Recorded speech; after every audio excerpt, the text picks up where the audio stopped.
You are 34. You have $310,000. Your sister makes the same salary. She has $14,000. The difference is not your job. The difference is not your luck. The difference is one decision you made 10 years ago and the 10 years of being mocked for it. You are 24. Saturday, April. A used car lot. The saleswoman wears a polo one size too small. She calls you boss, walks you past the trucks and the leather seats, and stops at a 2013 Toyota Corolla. Gray cloth, 71,000 miles. A dent on the bumper she calls character. You sit inside on plain wheel, firm seat. You pay $9,400 cash and drive home with the windows down. The AC makes a sound you will learn to ignore for the next 10 years. That night you sit at your kitchen table and do the math on a piece of paper, $400 a month, invested for 10 years. The number is large enough that you read it twice. You fold the paper, put it in a drawer, and forget about it. The next morning, gas station. A woman next to you fills a black BMW, looks at the Corolla, looks at you,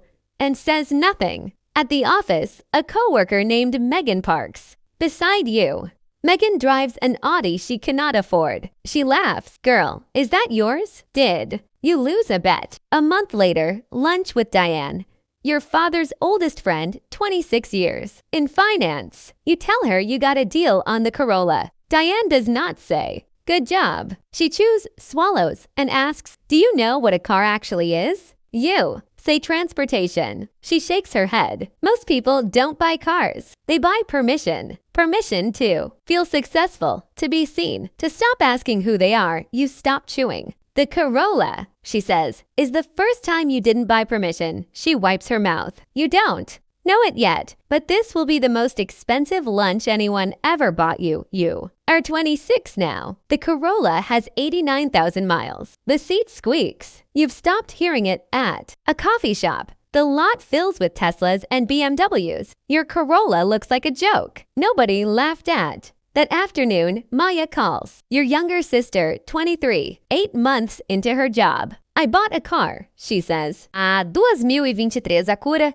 Liz Ford, mãe. You drive to Maya's apartment that weekend. The Acura sits in the lot like a polished black bullet. She walks around it the way women walk around things they cannot afford. Her phone buzzes. Something flickers across her face. She puts it away without answering. You don't ask. Monday. Megan is back with new rims on the Audi. Still rocking the Toyota? Girl, you good? Like financially good. You say you're good. She walks away. You sit in the Corolla for 30 seconds, hands on the wheel. You are not okay, not because of the money, because of the way she said it. That night, a woman loads groceries into a Range Rover. Beside you, she looks at your Corolla and says, is that a 2013? Smart they last. Forever. She closes her trunk and drives away. It is the only kind thing anyone has said about that car all year. You sit in the kitchen. The paper from the drawer has grown. The doubt is starting to live inside you. And the question Diane planted is starting to grow. The car is still the car. Friday, a grocery store. A neighbor recognizes you, 60 years old, 3 doors down. I saw your car in the driveway, she says. I have a niece who fixes those for free. Just so you know, she pats your arm. We all go through seasons. You stand in the aisle holding a box of oatmeal. You are 28. The Corolla has 112,000 miles. A woman from accounting named Rachel stops you in the lot. Honey, are you okay? If you need anything, a loan, anything, just ask. We've all had hard years. You say thank you. She walks away. You are not having a hard year. You have $91,000 saved, but you cannot say that. At lunch, 2 coworkers don't see you sit down. Did you see her car? One says, I feel bad for her. She works hard. Maybe she sends money home or something. You leave your tray and eat at your desk. Saturday, family dinner. Your mother pulls you aside in the kitchen. Your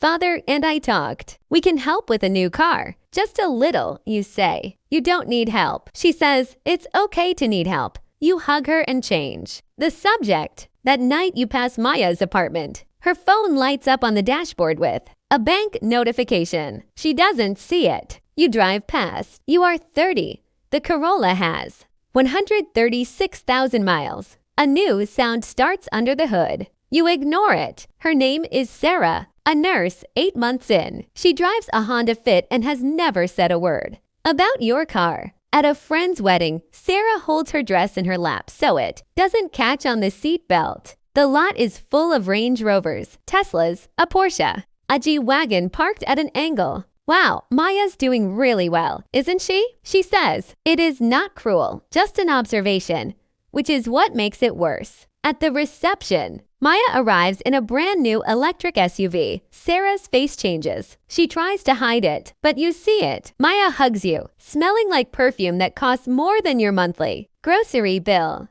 Girl, you got to upgrade, she says. Just once, you'll feel different. Sarah is quiet on the drive home. I just want you to enjoy your money. That's all. She says you drop her off and drive home alone. That night you open a car app. A 2024 Lexus, $43,000. Financing available. Your thumb hovers over the button. You think about Sarah's face in the parking lot, about Maya's perfume. About Diane, you close the app and open the drawer instead. The number is $148,000. The next morning, a woman at the gas station is on the phone about her own new truck payment. $800 a month. I can barely breathe, she says, then smiles at you. Nice morning. That afternoon, a text from Sarah. I'm sorry about last night. You don't need to upgrade for me. Tonight was the night you almost broke. You are 32. The check engine light flickers on, then off, fixed for $90. By a mechanic. One February morning at 12 degrees, the battery dies. AAA driver named. Marisol arrive, 25, ponytail, coffee in the cup holder.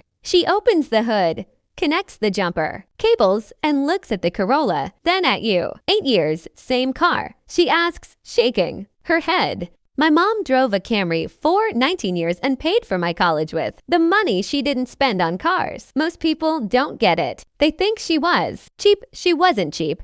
She was free. She starts the Corolla. It coughs. It catches it. Runs, keep her going, girl, she says, and drives off. Something in you moves, though you don't know what yet. That night you add a new number to the paper. $241,000. You leave it on the counter this time, instead of putting it back. That weekend Maya calls, needing $3,000 until next month. You send it without asking what for. You already know, sitting on the couch, you realize for the first time in 8 years that you were never. Behind the doubt is dying. You are 34 at a stoplight. The Corolla grinds, hisses, and dies. The mechanic comes out wiping her hands. Head gasket.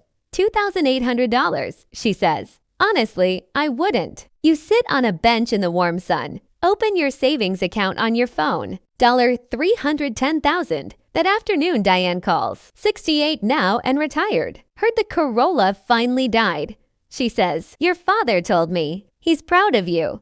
You know, she asks if you remember that. Lunch 10 years ago. You say you remember every word. She laughs. Most people don't buy cars. They buy permission. You were the first person in 20 years who actually listened. You. Wipe your eye. You didn't save money, kid, she says. You bought yourself. That evening you walk to a used lot and buy a 2021 Corolla. 46,000 miles. $11,800. Cash. Your phone buzzes a text from Maya. Can we talk? I'm in trouble. She arrives at 9.